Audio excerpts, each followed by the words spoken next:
ছাদের কাজ করতে গেছি, রোদে ঝলসানো দুপুর। হাতের ঘাম মাটিতে পড়ে, বুকে জেগে ওঠে গুরুর। ঠকঠকিয়ে হাতুড়ি চলে, ইটের গায়ে কোপ।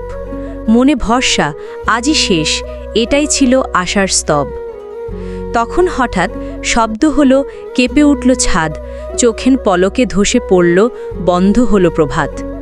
একটুখানি হেলে গেলেই বেঁচে যেতাম বোধায়, কিন্তু নিয়তি হেসে বলল, আজ আর রেহাই নয়। ঘাড়ে পড়ল সিমেন্ট ইট, কণ্ঠে জমল শব্দ। চোখে অন্ধকার নেমে এলো, শরীরটা হলো স্তব্ধ। ওই দেখো ভাই, পড়ে গেল, চিৎকার ছড়ায় দূরে। সবাই দৌড়ে এলো পাশে, কেউ বলল, ওরে হুররে। রক্ত মেশে ঘামের সাথে, হাড়টা যেন ফেটে যায়। চোখে তখন ভাসে শুধু, ছেলেটা, বউটা, মা যে খায়। একটা ভুল, একটুখানি ফাঁকি, আর একটু অভাব, জীবনের হিসেব উল্টে দিল, নিয়ে গেল সব স্বভাব। আমি ভেবেছিলাম কাজটা করলেই বেতনটা আসবে হাতে, বাচ্চার ফি, বাজার সদাই, বউয়ের শাড়ি নতুন রাতে।